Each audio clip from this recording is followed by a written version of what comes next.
Have you noticed that science always tries to explain something that the soul already knows? No matter how many studies we publish, no matter how advanced our technology really is, something greater and something unseen actually guides our healing. Because the next level of healing is not evidence-based, it's energy-based. And there's no fighting a disease, a condition, or anything else. It's really about creating wholeness and balance. Welcome back to the Good Gut Feeling podcast, where we digest modern medicine with old world wisdom. I've taken a break for a few weeks, but now I'm back. And I'm back with a topic that I've wanted to talk about for a long time.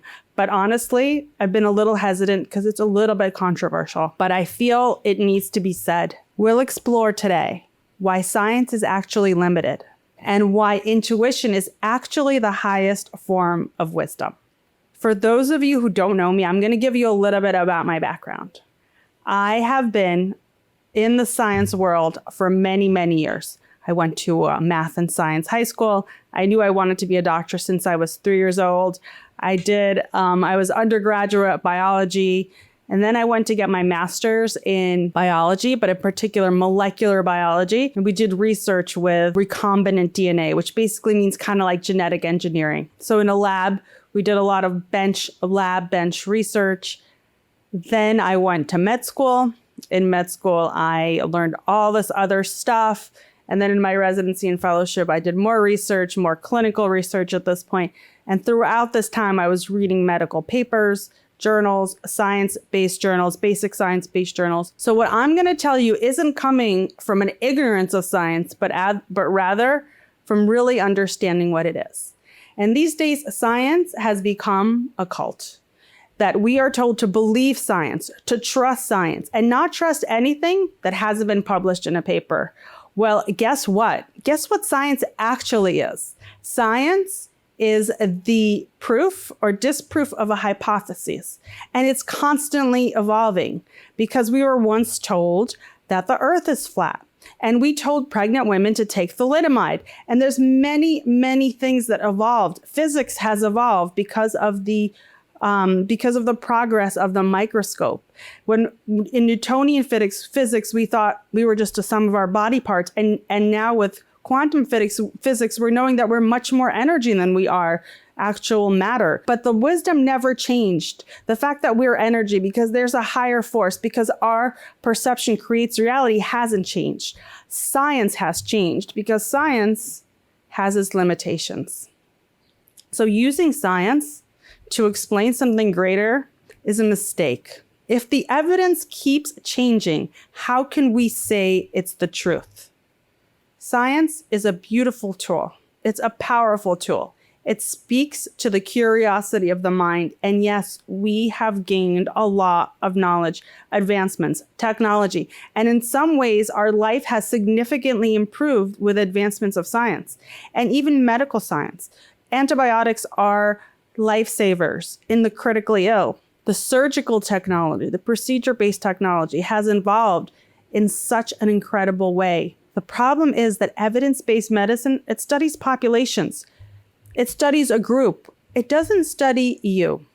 And even when they take a large number, because the better studies are the ones that have a large number of people, right? The clinical trials, we don't want like 10 people because we're going to say that's not really representative of everyone. So we want thousands. We want in different places, all different kinds. But does that still include you? Because you are different. You are different than every single other person that exists. So to apply what works for a population may work for you. It may not work for you, or it could be harmful to you. So using that is an inherent risk. And medical science is inherently risky. In fact, when we use guidelines to determine what is the right next step for a patient, whether it's diagnosis or treatment, that's based on data. And that data is reviewed. And if you ever look to see at the actual guidelines in the medical societies, they actually say these are strong recommendations. These are weak recommendations. These are strong recommendations based on weak data. These are strong recommendations based on strong data. Even the data is so imperfect. Even the evidence-based medicine, even the actual data is imperfect. But even more than that, it's biased. Because guess what? No one's spending millions and billions of dollars on research that's not going to work for them. So when the clinical trials are done, before they start investing an incredible amount of money, they know that they're probably going to get a good result, because otherwise the investment makes no sense. So there's an inherent bias when we do clinical trials, especially if there's a financial gain. So we go back to the guidelines. They work for some people, they don't work for other people, and for some people they're harmful. And how do we know?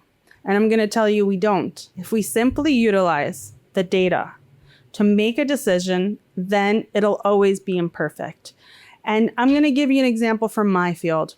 Colonoscopies for screening. Colonoscopy is a tool that is used to screen for colon cancer. It has data behind it in a population. It shows that a group of people who have had colonoscopy screenings are less likely to get colon cancer, because the goal in a colonoscopy is to find polyps, because most cancers that start in the colon start from a polyp, but most polyps never become cancer. So yes, for some people who we find a polyp that may have turned into cancer, that colonoscopy is a lifesaver.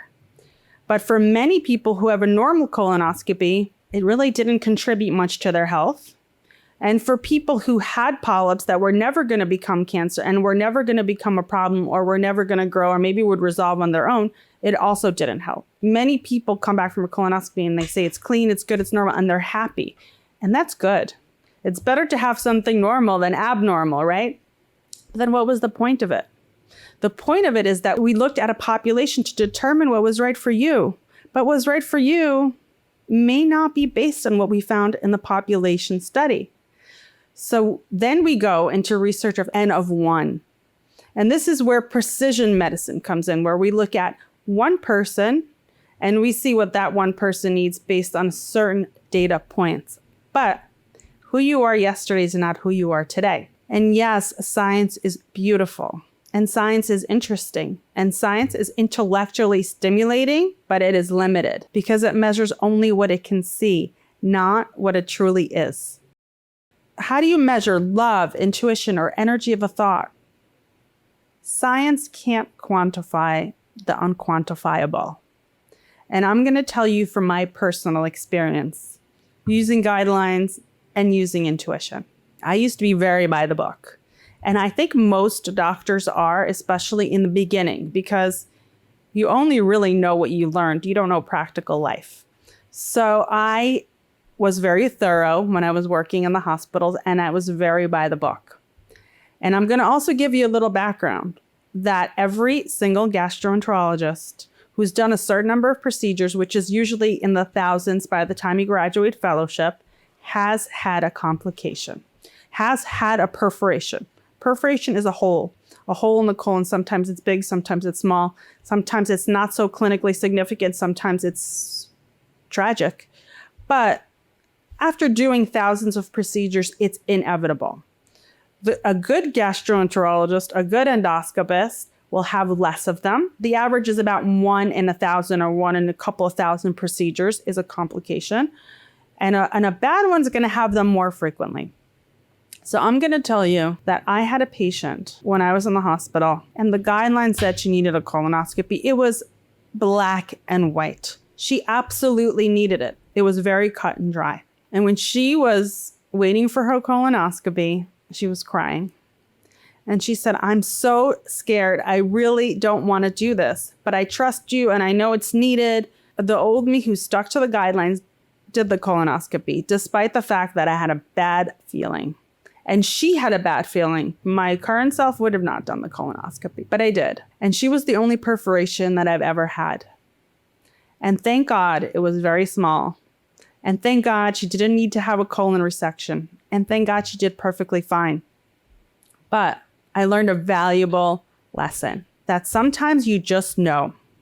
And that knowledge doesn't come from evidence. And that knowledge doesn't come from research. And that knowledge doesn't come from a book. But that knowledge is always right.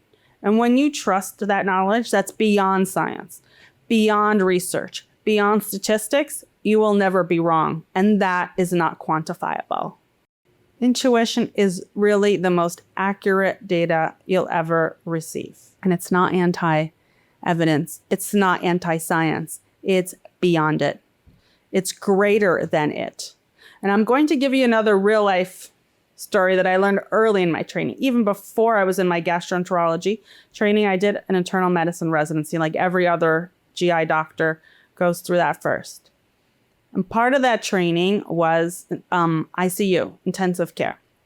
And we had one of the best ICUs in the area. And we had 4 doctors in that ICU who were all excellent. One was world renowned. He was like pretty famous. 2 were really good and thorough and excellent teachers. And the 3rd was really nice and really funny and kind of spacey and a little disorganized. And I was still pretty young in my training, but one of my friends was a fellow. He was an ICU fellow. So he's going into critical care medicine, and he was ahead of me in his training, and he was more experienced than ICU, and he knew these doctors better. And he said to me, you know who has the best outcomes? Meaning when they study like how well each doctor does, how many patients survive, how many patients have a shorter hospital stay, etc. The ICU is where the real critically ill patients go. There's a very high mortality rate. Many people don't make it out, but some people have miracles. And he told me, you know which doctor has the best outcomes? So you may think it's the most famous one, or maybe like the 2 really detail-oriented, great, on top of everything teachers. No, it was the other one. It was the 4th guy who was kind of spacey and a little bit disorganized. He would stand outside a patient's room and just peek. He would tell me he would just peek into the window of the room. And he would say, this person's going to crash. Go get the crash cart. He didn't know how he knew. It didn't come from research, but that guy had the best outcome. So if you were treated by him, you had a much higher chance of surviving and making it out of the ICU. Healing is not about fixing the body. It's about remembering wholeness. Because when the body's actually whole and complete, it doesn't need to be fixed. There's no disease that needs to be treated. And there's no fighting a disease, a condition, or anything else. It's really about creating wholeness and balance. And I've had patients who've walked into my office with a problem and just after speaking felt better. And maybe you notice that. Sometimes you come into contact with a person and you feel better after you speak to them, or you feel worse and they didn't do anything. Maybe your symptoms got worse. Maybe your anxiety got worse. Maybe you felt pain, but you noticed that there are certain things that just made you feel better. Even though no one treated anything, you felt better or you felt worse, because the next level of healing is not evidence-based. It's energy-based. And when we can help elevate someone's energy to make them whole, to remember the greatness that they already are, nothing else is needed. And it's hard to find evidence for that. And there are people that are going to say that is not good medicine because it is not evidence-based, because there's no research and no study to show it. And you know what? I used to say, who's going to fund that study? Like, really, that study's an expensive study. Who's going to make the profit from that study? That's why that study's not made. But now I speak differently. The study's not done because you don't use a lower wisdom to prove a higher one. It doesn't work. So yes, there are certain people you hear, and I think it's beautiful that this is happening because for some people it's necessary. And there's people who are like, oh, the scientific benefits of meditation or the scientific benefits of breath work. But guess what? Meditation and breath work have been around way longer than modern medicine. And they have been making a change in people that's beyond physical healing, that's elevating their consciousness, that's making them happier, better, and more fulfilled for thousands of years before the word evidence-based even existed. So do we really even need science to prove that it works? So then how do we make decisions? So you may ask, okay, so like science is not perfect, but like what else can we use? And the reason people feel that way is because they don't trust their own intuition, what they actually feel. And there's many patients that have come to me and said, you know what, I really didn't want to do this, but my doctor told me to and it didn't work and it didn't help or it caused an adverse event. Well, maybe if you really didn't want to do it, who says that the doctor knew better than you, because the doctor knew the evidence, because the doctor read the study, because the doctor read it in school, but the doctor's not you. And the doctor hasn't lived in your body. So just because the doctor has some incredible, vast amount of knowledge, and it is a vast amount, because what we learned in med school, it's not normal. It's so much. It's so overwhelming sometimes. It's pages and pages of memorization, often that's actually not used, depending on the field that you go into. But who says that doctor knows more than you about that? Because you're different than all the other people who he's helped. You don't need proof to trust what you already know. Science may ask, can it be proven? But your spirit will ask, does it feel like the truth? And that is no less, and in fact, far greater than anything that you can publish in a paper. When you step beyond the need for constant proof, you step into freedom. You step into true healing, and you stop chasing validation, and you start living in true alignment. Your intuition can lead you to healing, peace, love, and balance long before any study can confirm it. So the next time you hear about an evidence-based fact, study, or research, ask yourself, does it resonate with my truth? Take it in, but filter it with who you are, with your truth. Remember, science can describe the body, but science can't always heal it. Only the spirit can do that consistently. And sometimes we do need modern medicine. And sometimes we do need medications. And sometimes we need procedures. But you know what? It has to be filtered through a lens of what resonates as the truth for you. Not because someone said it, not because someone wrote it, and not because it worked for someone else. When you trust the inner intelligence within you, you can't go wrong. And you move beyond the limits of science. Thank you for listening. If you've liked what you heard, please like, subscribe, and turn on the notifications so you don't miss any episodes. You can find a whole lot more on wholegut.com. Stay healthy, stay gutsy, and I look forward to seeing you all next week.